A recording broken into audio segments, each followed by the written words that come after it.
Ever feel like you're running on a treadmill? You wake up early, you commute, you work hard all day, you come home exhausted, pay your bills, and then you do it all over again. You're doing everything you were told to do. You got the education, you landed the good job, you're climbing the ladder. But somehow, that dream of financial freedom, the one you see in movies, feels further away than ever. You're not just tired, you're stuck. You look at your bank account after all the bills are paid, and you wonder, where did all that hard work go? If this sounds familiar, you're not alone. And it's not your fault. Today, we're going to pull back the curtain on why the traditional American dream feels more like an American illusion for so many in the middle class. And more importantly, we'll talk about how to actually break free. Let's deconstruct the path we've all been sold. Go to school, get good grades, get a degree, find a secure job with a good salary, and you'll be set for life. It sounds so simple, so logical. But this script was written for a different era. The game has changed, but the rules we're taught haven't. The first trap is the salary itself. When you work for a salary, you are trading your most valuable asset, your time, for money. There are only so many hours in a day, which means your earning potential has a hard ceiling. You can get a raise, maybe a 3% or 5% bump if you're lucky. But let's be honest, does that ever really feel like it's getting you ahead?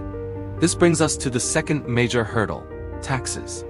The moment that paycheck hits your account, a significant chunk is already gone. The tax system, especially for W-2 employees, is designed for efficiency. The government gets its share before you even see it. The more you earn in salary, the higher your tax bracket and the more you pay. It's a system that penalizes linear income growth. You work harder for a raise, only to give a larger percentage of that raise away.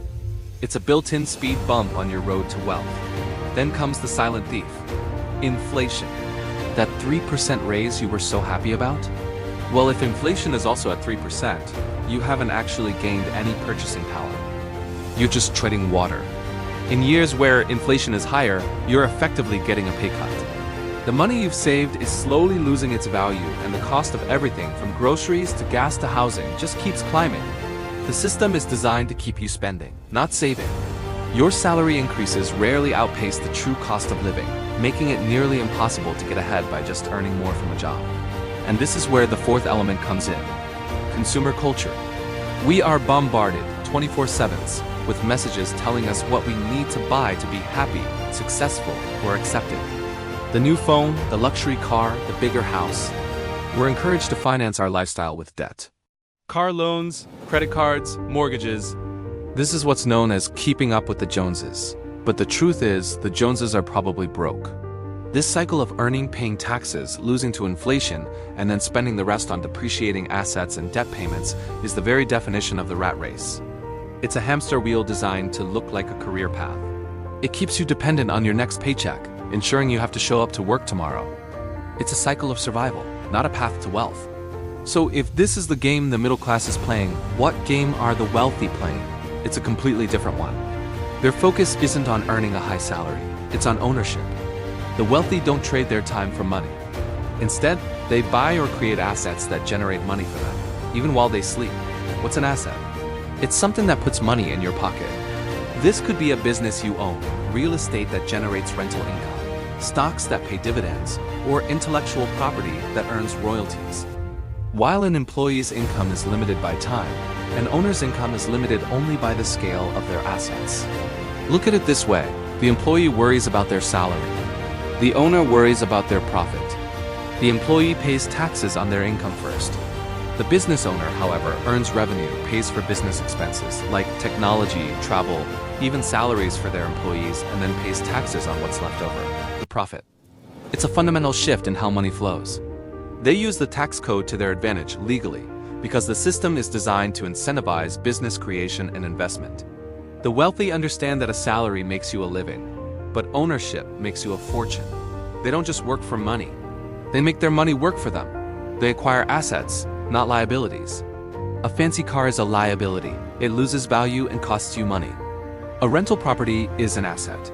It generates income and can appreciate in value. This is the core mindset difference. It's not about working harder. It's about working smarter and playing a different game entirely. So why doesn't everyone just do this? Well, breaking free from the employee mindset isn't just a financial challenge. It's a psychological one. First, there's the fear of risk. The idea of a steady paycheck, even if it's not enough, feels safe. The path of an employee is predictable. The path of an owner or investor is filled with uncertainty. We're conditioned from a young age to seek security and avoid failure.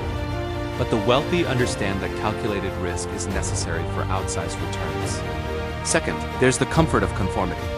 When everyone around you is following the traditional path, stepping off it feels isolating. Your friends and family might not understand. They might tell you to be realistic or play it safe. It takes immense courage to go against the grain and forge your own path, especially when you don't have a clear map. And finally, there's a lack of financial education. This is the biggest barrier. We're taught algebra and history in school, but how many of us were taught how to read a financial statement, how to analyze an investment, or the difference between an asset and a liability? This isn't an accident. A population that is financially illiterate is easier to control. They become dependent consumers, perfect cogs in the economic machine. Without the knowledge of how money really works, you can't even see the rules of the game you're playing, let alone figure out how to win. But here's the empowering part: you are not a tree. You can move. Breaking out of this cycle is entirely possible, but it requires a conscious decision and deliberate action.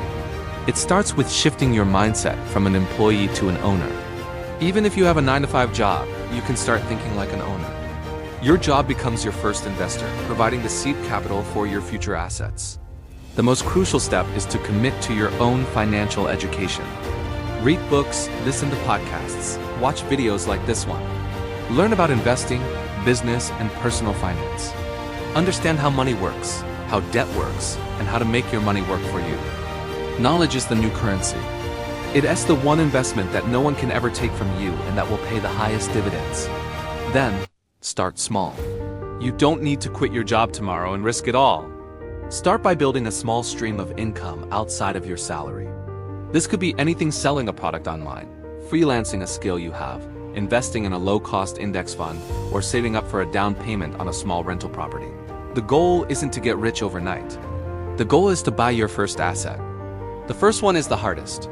But once you have one asset generating even a small amount of income, something in your brain clicks. You see that it's possible. You've proven the concept, then you can build on that momentum. Pay yourself first. Before you pay your bills, before you buy that coffee, take a percentage of your income and put it towards your future, towards buying assets. Automate it. Treat it as the most important bill you have to pay. Reduce your liabilities. Think twice before taking on consumer debt for things that lose value. Every dollar you do and spend on a liability is a dollar you can use to buy an asset. The path to real wealth isn't a secret reserved for the elite. It's a formula based on ownership, financial literacy, and disciplined action. The American dream isn't dead, but it has moved. It's no longer found at the top of a corporate ladder. It's found in the assets you own, the businesses you build, and the financial freedom you create for yourself. It's about taking control of your own economic destiny. Stop running on the treadmill. It's time to start building your own path. Thanks for watching. If this video opened your eyes, make sure to like, subscribe, and hit the notification bell so you don't miss our next one. Let me know in the comments what your first step towards an ownership mindset will be. See you next time.